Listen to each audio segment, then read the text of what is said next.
สบายดีพี่น้องป้องป่ายสุขุสุคนนะพบกับซ่องบาวคำพาเที่ยวจาโน่เซนคอนเซนเลยคลิปนี้บาวคำกดอยู่ที่เขตบึงธาตุหลวงนะพี่น้องตัวนี้มันทางไปเมืองน้อยนะตัวนี้ส่วนตัวนี้มันทางไปบึงธาตุหลวงเนาะเป็นตลาดบึงธาตุหลวงว่าสั้นๆเส้นทางเขตพิเศษบึงธาตุหลวงนี่รู้สึกว่าเสียหายหนักนะพี่น้องปัจจุบันนี่นะ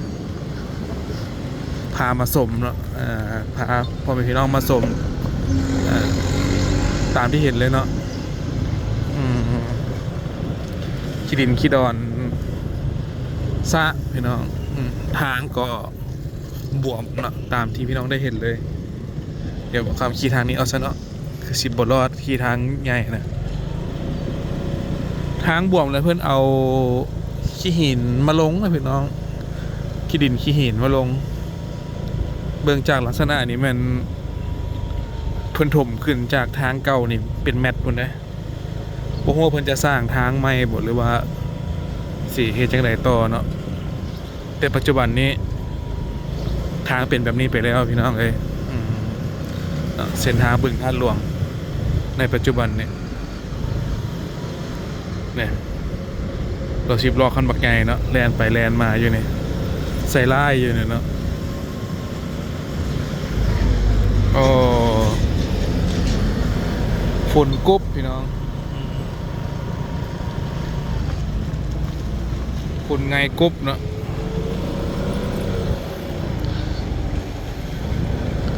วันนี้มันวันที่20พี่น้องเด้อเนาะวันที่20เดือน3 ปี2025เนาะฝุ่นไงกุ๊บไงง่องคักเลยช่วงนี้เป็นช่วงอากาศหนาวลงฤดูนะพี่น้องอากาศหนาวลงฤดูรถก็ว่าควันดำด้วยเนี่ยโอ้เวียงจันทร์ตอนนี้10 ปลายองศาพี่น้องเลยเป็นไปได้จังไดเนาะช่วงเดือน4ลาวอากาศหนาวเย็นขนาด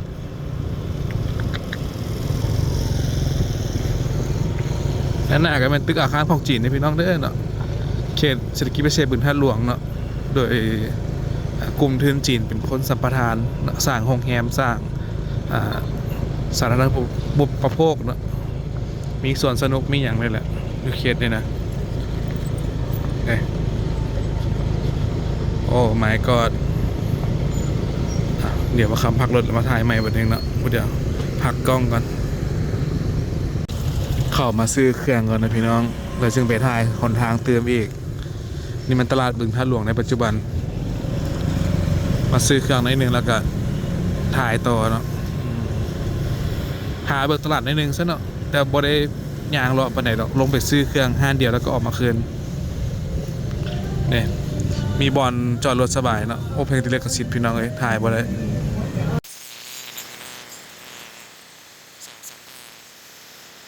ย่างเดียวย่างไปย่างมาอันนี้ก็อยากได้อันนี้ก็อยากได้โอ้ยยุ่งขนาดนี่เป็นทางหลังของบึงตลาดบึงธาตุหลวงเลยพี่น้องเด้อเนาะทางหลังขี้ฝุ่นกระชีนฮาวไลน์ได้เนาะเนื่องจากว่าอยู่ทางใหญ่เพิ่นทางเพเด้อเนาะอีกทางไหนก็สิมีขายปลาขายสิ้นถือเป็นตลาดที่ราคาถูกที่สุดในเวียงจันทร์และก็ว่าได้นะพี่น้องเพราะว่าพ่อค้าสาวขายอยู่นี่ส่วนหลายก็ย้ายมาแต่ตลาดขัวดินเนาะตลาดขัวดินนี่สภาพเนาะหลายห้องก็ยังว่างอยู่ค่าเช่าอาจจะสูงบ่เนาะห้องข้างนอกนะแต่ทางในนี่เต็มพี่น้องเลยขับค้าหนาแน่นรถแก๊ปปากกระซังยังกับมาเต็มเนาะตลาดบึงธาตุหลวงในปัจจุบันทางเบตงก็ยังแตกนะพี่น้องบางจุดเนี่ยสงสัยปูนพอๆเนาะจุดนี้แตกเป็นแตกมุมนะแตกแต่ละมุมเนาะเดี๋ยวบอกคำจ่ายค่าฝากรถก่อนแล้วก็ถ่ายคลิปต่อพี่น้องเลย3,000 กีบเนาะมาต่อน้ำกันพี่น้องหมุนอุ้ยปุ้ยพูดเลยเนาะดมขี้ฝุ่นต่อทางนี้ โอ้เส้นทางบวมพี่น้องเลยเนี่ยในทางเดิมเนาะตัวเป็นยานทางเดิมเนี่ยบวมรถรถนักแกแลแกแห่แกอย่างขับไปขับมานี่กับทางแตกหมดเลยเนาะคันเราโบเทไปตรงหน้าอะไรพี่น้องแลนเครื่องสิเนาะ10 ล้อนะเห็นโบแมนทรัคธรรมดานะพี่น้องนี่ซุปเปอร์ทรัคเนาะ โอ้สุดยอดเลยเส้นทาง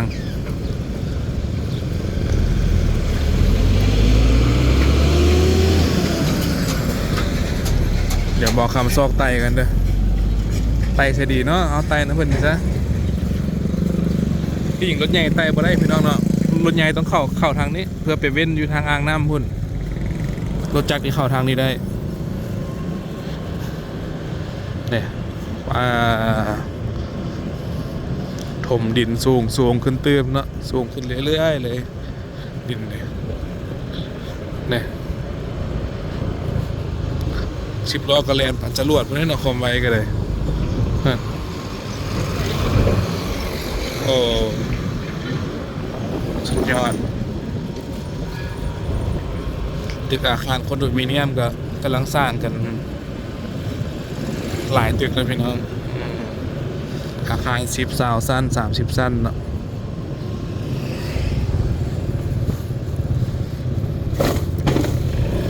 เนี่ยว่าคำก็ขึ้นลงแต่ละบนนั่นเนาะ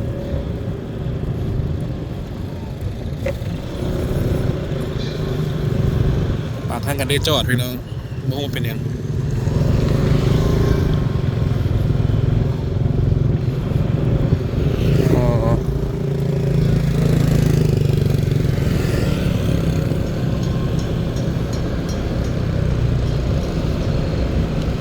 ตะกี้เส้นทางนี่กับบ่มีหรอกพี่น้องเนาะหาก็มีบางเพิ่นสร้างบึงท่าหลวงเลยเนาะขุดบึงท่าหลวงนี่แล้วก็สร้างเส้นทางนี้แล้วก็ย้ายตลาดมาอยู่สินะก็เป็นเส้นทางหนึ่งที่สำคัญเนาะเสื่อมต่อไปเขตคำสวัสดิ์สิเนาะเขตเมืองน้อยสินะก็จะผ่านเส้นทางตัวนี้ผู้ใดใจร้อยเลยขี่ทางขี่ฝุ่นเนาะเบาคำขอขี่ทางดีในกันสุดยอดเลย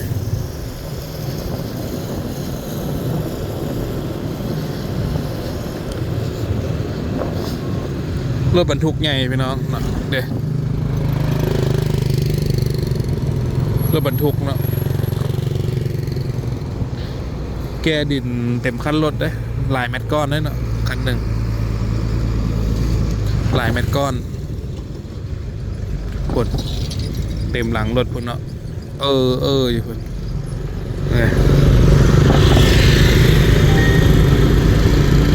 เต็มพิกัดมาลองสร้างน้ำหนักใส่นี่ก็สิหลายต้นอยู่ดอกพี่น้อง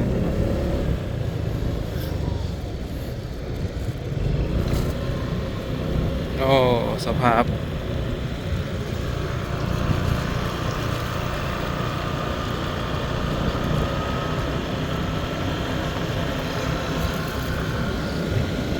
อักหน่วงเนาะขี่ฝุ่นเนี่ยทางไปยากมายากแน่ตัวนี้มันเสื่อมต่อเสบึงท่าหลวงเลยพี่น้องเด้อตัวนี้นะเป็นคลองน้ำแล้วก็เข้าไปสู่อ่างใหญ่เนาะนี่ก็เป็นเขตคอนโดมิเนียมหรือโฮมแฮมเพิ่นเนาะประมาณ10 กว่าตึกพี่น้อง10 ปลายตึกเนาะทาสีใหม่เป็นสีเทาแบบนี้นะตะกี้เป็นสีเหลืองเนาะอันนี้เป็นสีเทาทาสีใหม่นี่เป็นคุดอย่างเพิ่นวนนี่คุดสำรวจอย่างบุญเนาะว่าคำเห็นเป็นทิศ2 ทิศนี่คุดอยู่นี่ยังบ่แล้วเถอะเนาะน้อยๆอยู่นี่คุดน้ำบาดาลหรือว่าคุดสำรวจอีกอย่างจักอย่างเต็มอยู่นี่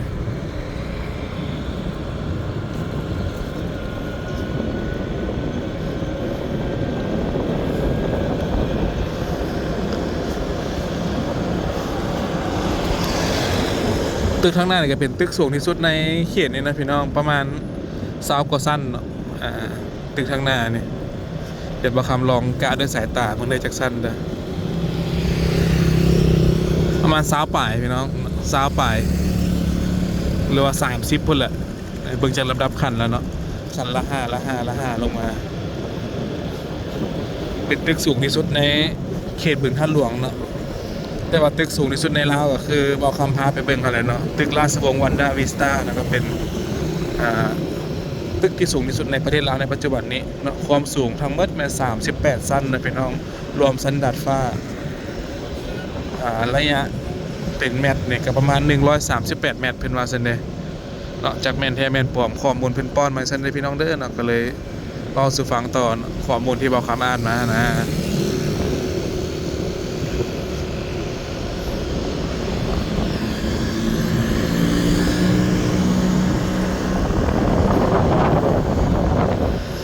นับตั้งแต่เบาคำไทยมาก็ตามเส้นทางเลยพี่น้องระยะประมาณ2 กิโลเมตรเนาะ2 กิโลเมตร3 กิโลเมตรก็เป็นทางเพตามที่ได้เห็นเลยตัวนี้นี่ก็ปกตินี่นะตัวนี้แต่ก็ยังเห็นห้อยบวมๆได้หนึ่งอยู่เนาะระหว่างที่ออกมาสี่แยกพลทันเลยเนาะนี่เป็นห้องการเพื่อนเนาะขายคอนโดมิเนียมขายห้องเช่าใช่นะเห็นคนต่างประเทศมาอยู่หลายอยู่พี่น้องคนฝรั่งคนจีนคนเกาหลีมาอยู่หลายอยู่แต่อย่างคือว่าฮู้สิวะเนาะพอบางคำแลนรถอูเบอร์แต่ละมือเนี่ยเนาะแล้วจากอูเบอร์แล้วก็ไปขับรถไปถ่ายคลิปบางโอกาสเนี่ยแอปแจ้งเตือนขึ้นมาเลยเนี่ย19,000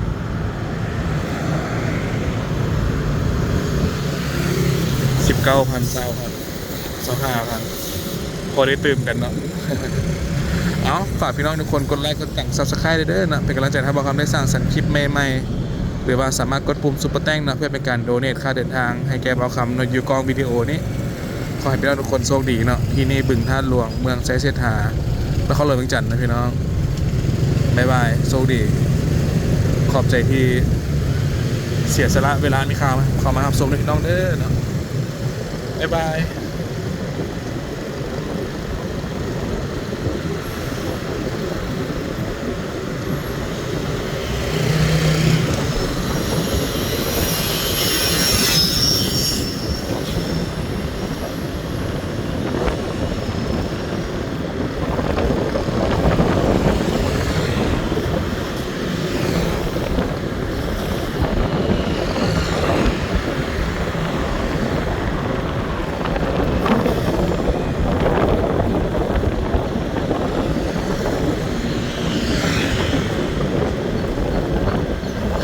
ตื่นได้1 สนอได้มาแล้วว่าจะหยุดเมื่อกี้นี่ก็หยุดบ่ทันตำขวาไอเด็กในพี่น้องเด้อนะบิ๊กซีในปัจจุบันไปแท้แล้วประเด็นน้องพี่น้องบ๊ายบายโชคดี